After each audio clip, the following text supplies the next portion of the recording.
नमस्कार दोस्तों, मैं अंकुर उपाध्याय स्वागत करता हूं आप सभी का आपके अपने YouTube channel share market analysis में। आप लोगों के पास भी इन 5 स्टॉक्स में से कोई स्टॉक है क्या? इसका कमेंट में मुझे रिप्लाई जरूर देना, मैं आपसे रिक्वेस्ट कर रहा हूं। और अगर है तो डेफिनेटली कहीं ना कहीं आप भी ऐसे स्टॉक्स का शिकार हो जो कि बहुत ज्यादा अट्रैक्टिव लगते हैं, but over a long period of time ये आपको कुछ भी नहीं देते हैं। ये आपको रिटर्न्स तो छोड़िए, आपके कैपिटल को भी खत्म करते हैं। बट यहां लोगों का पार्टिसिपेशन हमेशा से ज्यादा रहा है। ऑलमोस्ट 5 साल से तो मैं बाजार में देख रहा हूं कि हमेशा फेवरेट बने रहते हैं। स्पेशली उनके जो मार्केट में नए आते हैं तो उनको सबसे पहले यही 4-5 शेयर दिखते हैं। तो चलिए समझने की और जानने की कोशिश करते हैं क्या इन स्टॉक्स का आगे का फ्यूचर है, और अगर आपने ले रखा है तो क्या ठीक है या फिर एक गलत डिसीजन है, कहीं और पैसा लगाना चाहिए। एक रिटेल इन्वेस्टर हमेशा छोटे प्राइस की तरफ आकर्षक हो जाता है। आप अपनी पोर्टफोलियो भी अगर चेक करेंगे तो आप देखोगे कि आपके पास 500 से नीचे वाले या फिर 1000 से नीचे वाले शेयर हैं। आपके पास वो शेयर है नहीं जिनका भाव 2000 से ऊपर है। आपको लगता है कि वो तो बेकार है, वो हम खरीदेंगे, उनमें क्या पैसा बनेगा। बेकार मीन्स क्या पैसा बनेगा? आप सोचते वो 2000 का है, 20 रुपए बढ़ेगा। ये 10 रुपए का है, 1 रुपए भी बढ़ गया ना तो बस लॉटरी है भाई, 10% हो जाएगा। तो इस तरीके से माइंडसेट काम करता है और इसलिए हमेशा छोटे शेयर्स को प्रेफर करती है। बट एक्चुअल में जितना बड़ा प्राइस होगा ना उतनी ज्यादा आपको सेफ्टी मिलती है, ये फैक्ट है। अब आते हैं स्टॉक्स के बारे में बात करते हैं, लेक्चर खत्म करते हैं। पहला स्टॉक है इस लिस्ट में वोडाफोन आइडिया, जिसका ना आगे कोई ना पीछे कोई। इसके वोडाफोन आइडिया के कस्टमर्स भी कंटिन्यू जाते जा रहे हैं। जो लोग खरीदते हैं किस बेस पे खरीदते हैं मुझे नहीं पता, बट अगर आप इसके नॉर्मल मतलब मार्केट में देखो ना, आप अपने एक परिवार में देखना, आपके घर में जितने भी फोन है, आजकल तो एक आदमी 2 फोन रखता है। जितने फोन है उनमें से कितनी सिम ऐसी है जिनकी वोडाफोन आइडिया की सिम होगी? मेरे हिसाब से अगर आपके फैमिली में जो मेंबर्स है उसमें 10% भी वोडाफोन आइडिया की सिम निकले तो आप एक बार को सोच भी लेना, अदरवाइज कोई मतलब ही नहीं बनता। सारे के सारे कहीं ना कहीं मार्केट जियो और एयरटेल ने खा रखा है, एंड उसके बाद वोडाफोन आइडिया अगर आप लेते हो तो आपको मैं बता दूं इतना ज्यादा डेट है इस कंपनी के ऊपर कि रिसेंटली इसने डेट के बदले कुछ शेयर्स दिए हैं गवर्नमेंट को।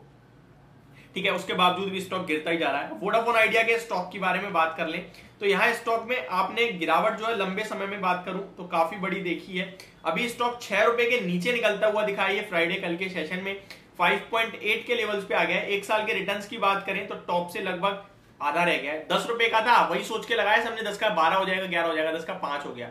अब पता है क्या सोचेंगे, 5 से क्या होगा, जीरो थोड़ी हो जाएगा। हाँ, ये मुझे भी लगता है जीरो नहीं होगा, क्योंकि अगर जीरो हो गया तो फिर मार्केट से कोई कंपटीशन ही खत्म हो जाएगा। और कंपटीशन ऑफ इंडिया ये नहीं होने देगा बिल्कुल भी कि जियो और एयरटेल ही रह जाए, कोई कंपटीशन हो ही ना। या तो फिर उन्हें नया प्लेयर उतारना पड़ेगा मार्केट में, या फिर वोडाफोन को जिंदा रखना पड़ेगा। बट उसके बावजूद भी अगर 6 वाला 3 हो जाएगा तो आपका तो 50% चला गया ना। अब स्टॉक का 5 साल का चार्ट देखोगे आप तो लगभग ऑलमोस्ट सब खत्म। 100 रुपए का शेयर था, 5 रुपए का रह गया। 10 साल की बात करें तो 110 रुपए का शेयर था, अभी आपके लिए 5 रुपए पे पड़ा है। 2013 से देख पा रहा हूं मैं स्टॉक को, कुछ नहीं दिख रहा। अगर 2007 में भी देखूं तो भी 70 रुपए था, तब भी कुछ नहीं बना। तो इस स्टॉक ने पूरी तरीके से वेल्थ खराब करी है। इसी प्रकार second stock Reliance power. Reliance power को लेकर भी काफी लोग उत्सुक रहते हैं कि पावर इंडस्ट्री ऊपर जाएगी, पावर में जब कहीं ना कहीं बूम आएगा तो रिलायंस पावर काम करेगा। इस कंपनी के ऊपर कुछ भी नहीं है। कंपनी के पास डेट है, आपको पता है किसकी कंपनी है और क्या हुआ है इनके साथ, सब खत्म हो गया है। जो भी अनिल अंबानी जी की कंपनी थी, चाहे वो रिलायंस पावर हो, आर इंफ्रा हो, मतलब सब डेट हो गया है। इस स्टॉक की बात करें तो एक जमाने में लोगों का फेवरेट हुआ करता था।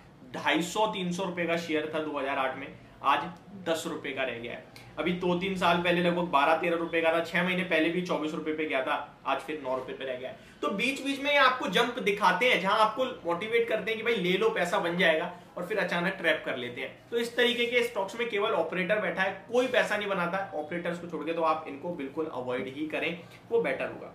थर्ड स्टॉक की बात करें तो यहां पे आपका नाम आ जाता है वोडाफोन आइडिया के बाद आपके लिए यस बैंक का। इसको लेकर भी काफी सारे लोग हमेशा उत्सुक रहते हैं, बट इस स्टॉक में लिटरली मुझे भी लगता है कि इस बैंक में ग्रोथ आएगी, लौटेगी। अगर आप यहां निवेशित हैं तो बहुत कुछ अच्छी चीजें हैं। डेट को छोड़े तो छोड़ो, अच्छी चीजों में यह है कि भाई धीरे धीरे ग्रो करने की कोशिश कर रही है। सरकार ने रिसेंटली शेयर्स लिए हैं, कार्लन एडवेंट ग्रुप ने रिसेंटली शेयर्स लिए हैं।